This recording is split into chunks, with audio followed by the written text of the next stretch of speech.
the name of God, the compassionate, the merciful. This gathering is being held on the occasion of the 13th of Aban, November 4th. Of course, the exile of Imam Khomeini in the year 1343 AHS 1964 AD, and the massacre of students in 1357 AHS 1978 AD also took place on this day. However, the important history-making event for us was the seizure of the U.S. spy den. I will dedicate this meeting to explaining this matter. However, before we commence that discussion, since the blessed names of Lady Zainab and Lady Fatima Zahra were mentioned, I deem it appropriate to advise you young people to not just settle for a heartfelt remembrance of them or the mention of their names. You must truly follow their example in your actions to fulfill the meaning of being a genuine Shia. The first step is to emulate the manner in which these two noble figures, Lady Zainab and Lady Fatima Zahra, and the other immaculate personages stood before Almighty God. Wherever you are, encourage the people around you to perform the ritual prayer Salat in the manner that is befitting of God's righteous servants. I would like to say something to the dear ladies present in this gathering. Remind those around you that the issue of hijab is a religious, Islamic matter from Hazrat Zahra and from Hazrat Zainab. I would like to recommend that you all maintain close ties with the Quran.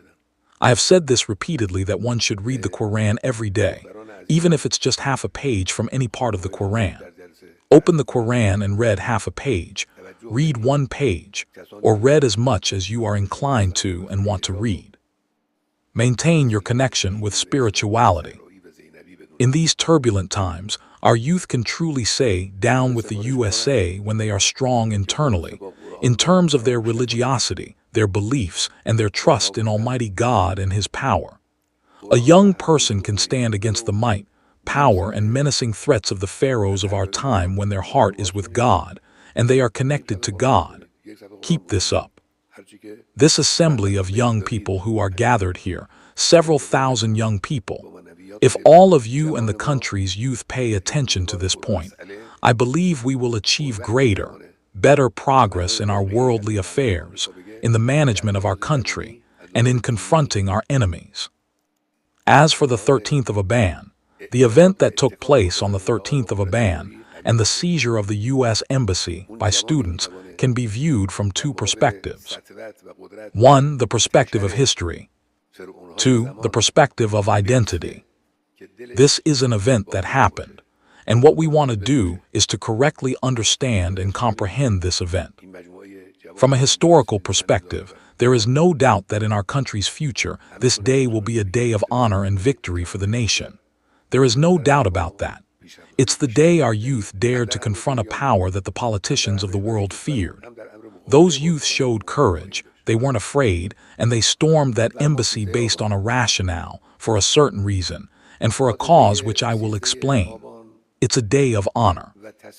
In our history, we have had days of victory and we have also had days of weakness and decline, both of which must be remembered. When I say our history, I don't mean a history of 1,000 or 2,000 years. From the time colonialism was created and colonialism and global arrogance became prevalent in the world, our country wasn't spared from their intrusions, and various events unfolded. Some of these events were important. We were victorious, and they demonstrated the strength of the Iranian nation, while others were bitter events that I will now touch upon. We must keep the pleasant events in mind, repeat them, and preserve them in our national memory. And we must do the same with regard to bitter issues and events. When we recall the days of glory and the pleasant days, we gain self-confidence and feel a sense of power and capability. For example, let's consider the story of the nullification of the colonial tobacco concession, which was a significant event in the country carried out by Mirza Shirazi. When we remember this event, we feel that we're capable. We realize that our nation has the ability to overcome a great power like the England of that era, which was the greatest and strongest of all the global powers. Or there was the annulment of the Vasuk al-Dawla Agreement, Anglo-Persian Agreement. The Vasuk al-Dawla Agreement was a contract that would have essentially handed over everything in the country to the British, A few of the country's political leaders took bribes and signed this treaty with the British.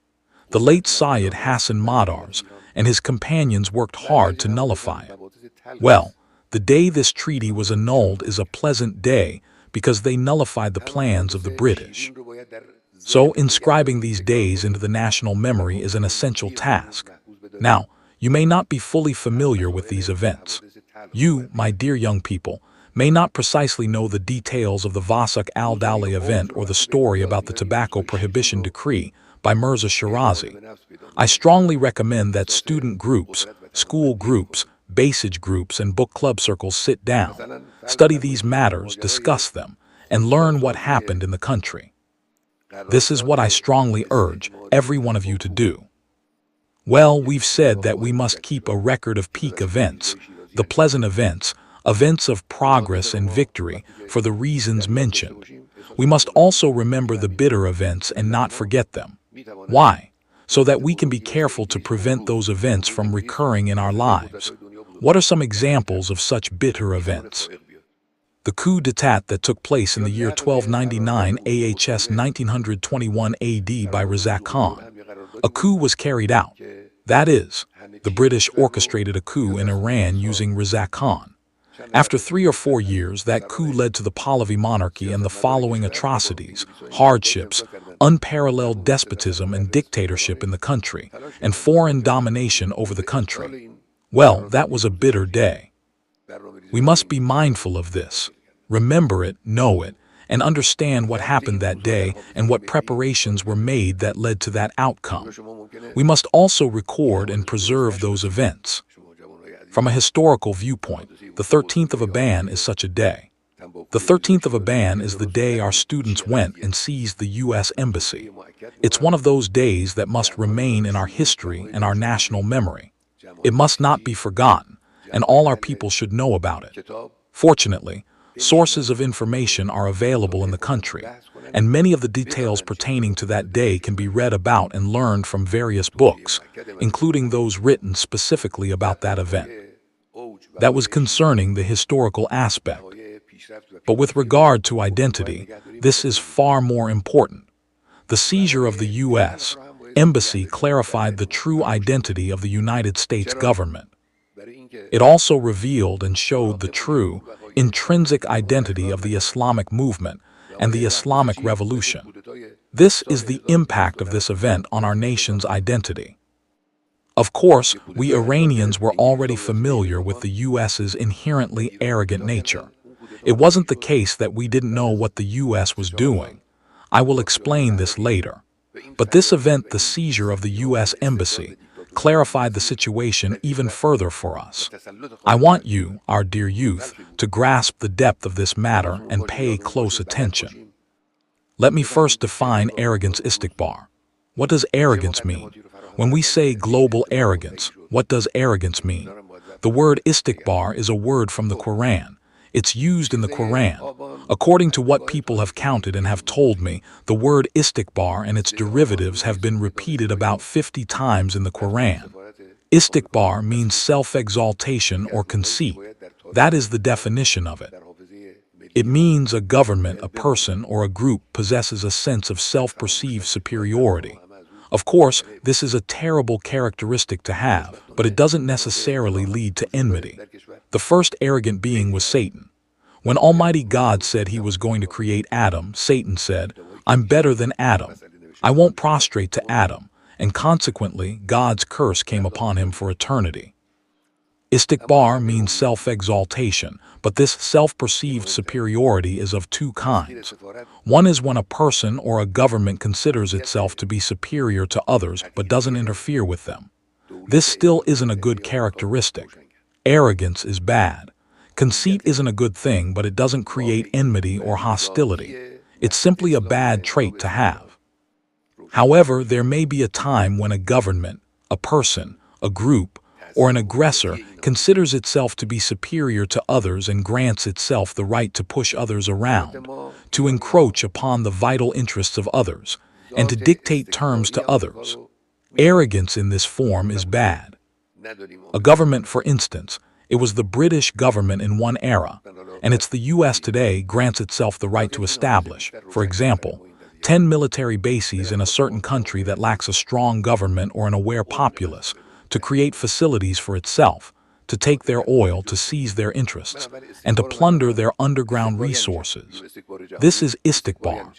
This is the arrogance we object to, the arrogance we speak about, and the arrogance we chant slogans against.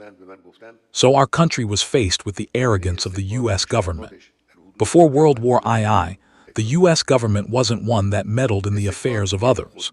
After World War II, the U.S. government became an arrogant power in the sense that I just described, where it was seizing control everywhere, interfering everywhere, intruding everywhere, and imposing its own interests over those of other nations wherever its interests dictated.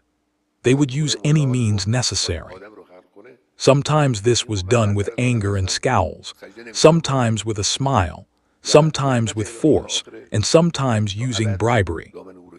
Well, this is what the U.S. is like. As a matter of fact, during that period, the period our discussion is focused on, around 1977, 1978, and that time, the U.S. found itself facing the Islamic Republic following the victory of the revolution. Of course, we Iranians weren't strangers to the U.S.'s conduct. It wasn't as though we were unfamiliar with its arrogant nature. We knew what the U.S. was like since the 28th of Mordad, August 19, 1953. The 28th of Mordad was a major event. Let me say just one thing about it. Even today, many people still don't understand or realize the significance of the 28th of Mordad coup and the devastating blow it dealt to Iran. They only know the 28th of Mordad as the date when a coup took place. From the time of the Constitutional Revolution until roughly 40 years later, our country was either in a state of chaos and turmoil, it was subject to the meddling of foreign governments, or it was under the brutal, merciless despotism and dictatorship of Reza Khan.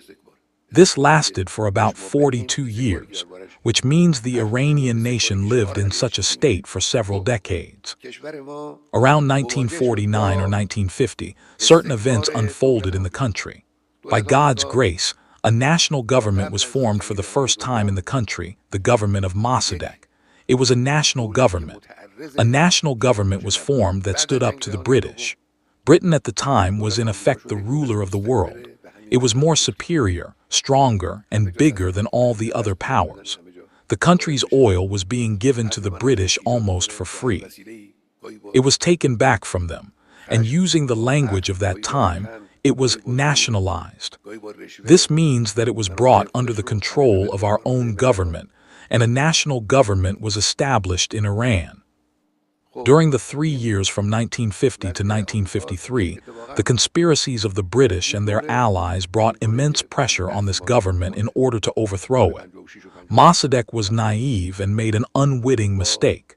In order to free himself from the British, he turned to the U.S. and asked them for help. The U.S. smiled at him.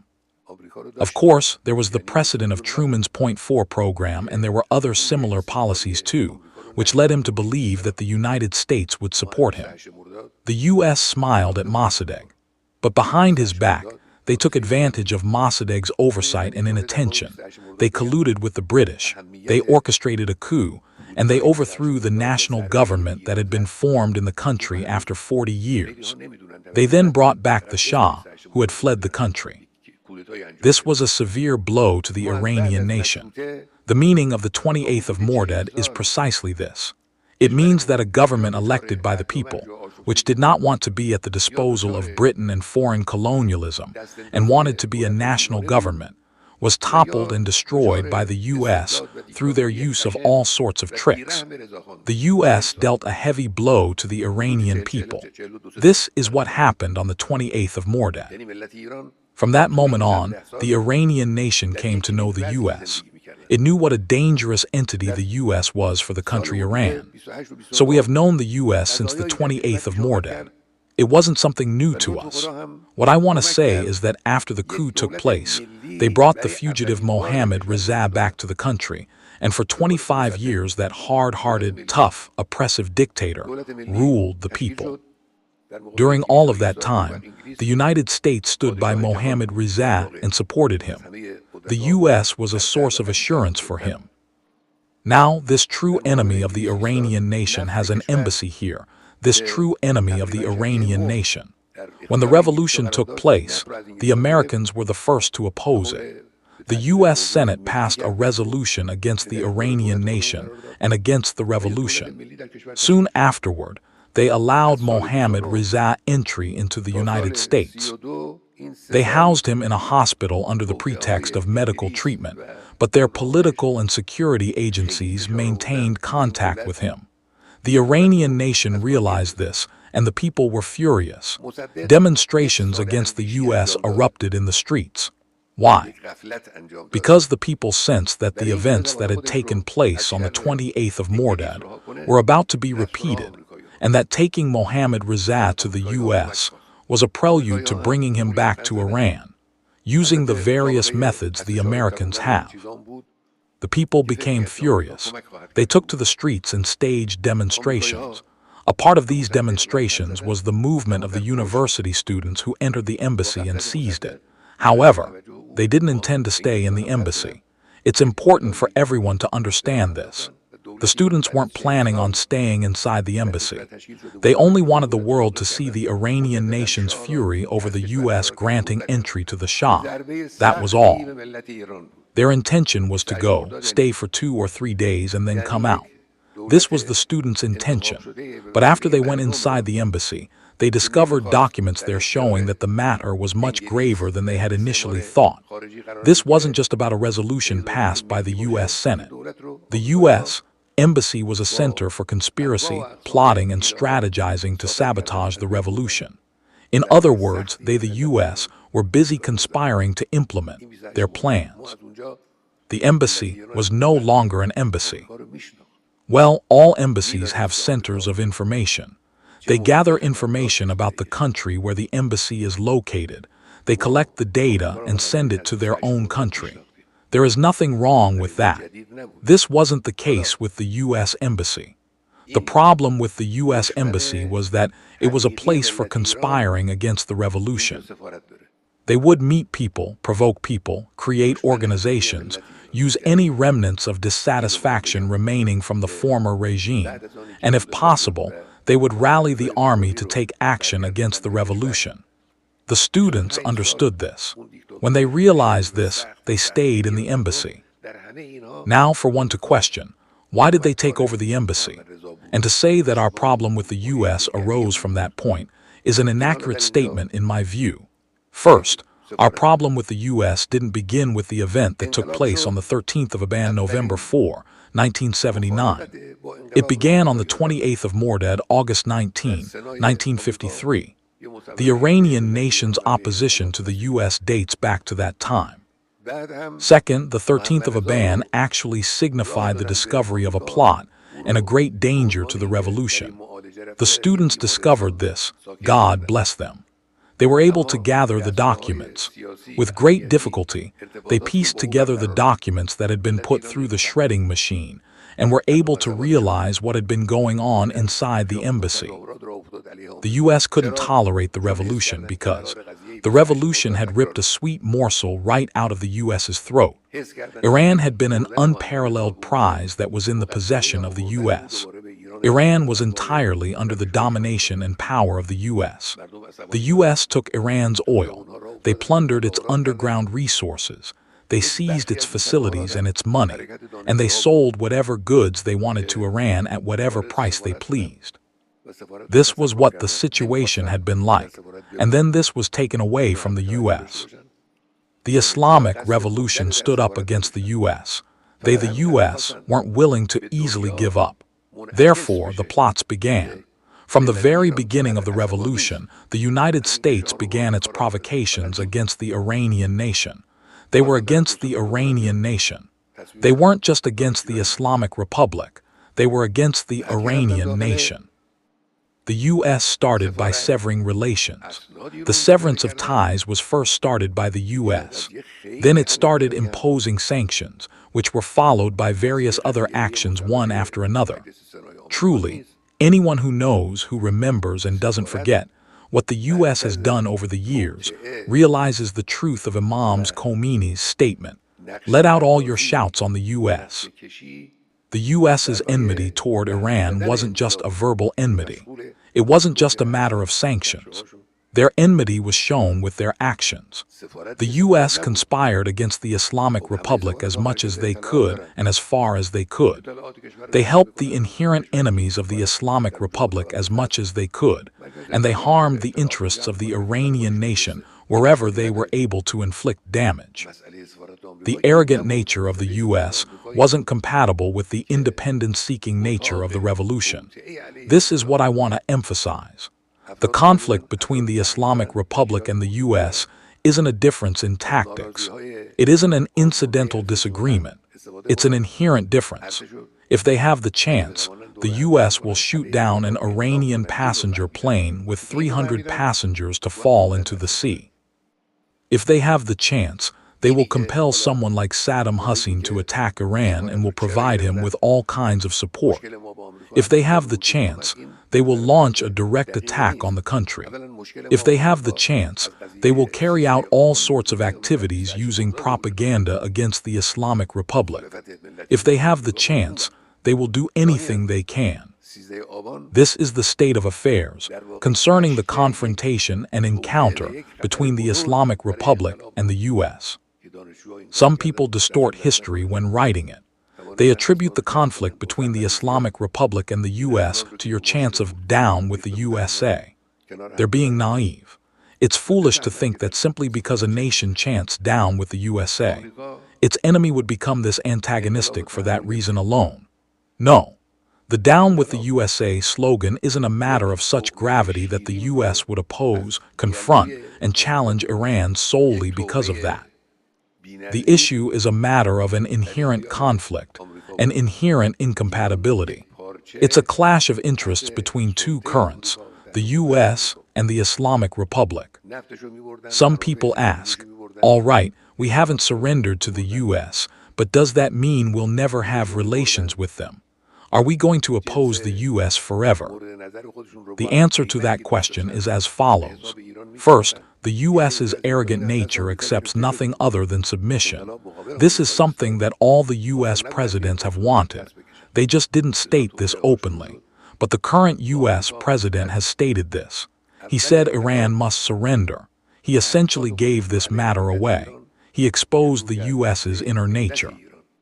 They wanted the submission of a nation like Iran with all its capabilities, its vast wealth, its background of thought and knowledge, and all its bright, highly motivated young people. What would be the meaning of such a surrender? Now, we cannot make guesses about what's going to happen in the distant future. But everyone must know this, that the solution to many of our problems is us becoming strong.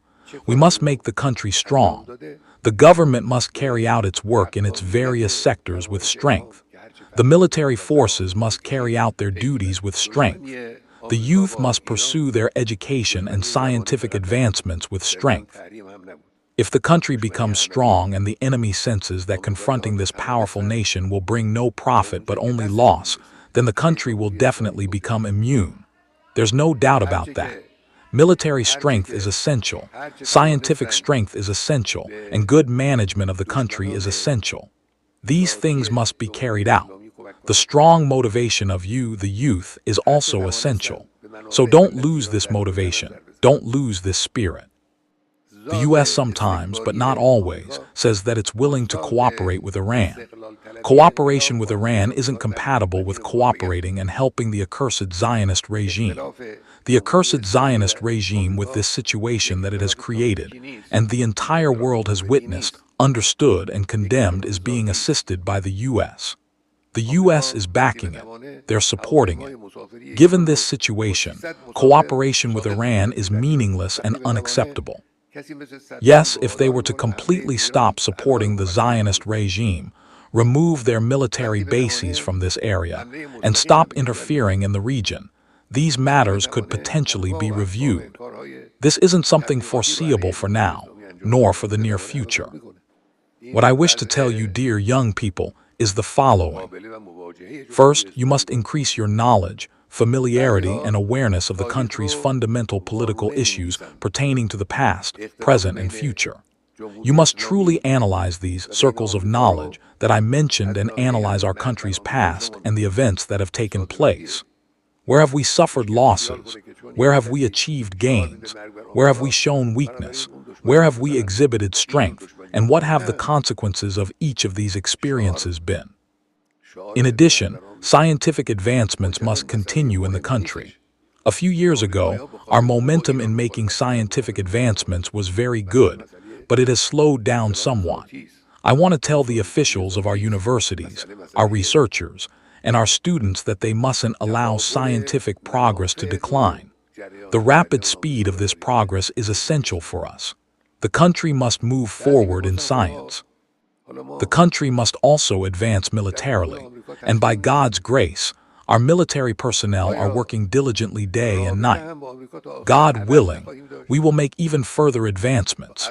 By God's grace, the country will be able to show that it's a strong nation, and no power regardless of its capabilities will be able to force the Iranian nation to surrender or bring it to its knees. Almighty God will help us. Strengthen your connection with God through prayer, the Quran, and by becoming acquainted with the truths of religion.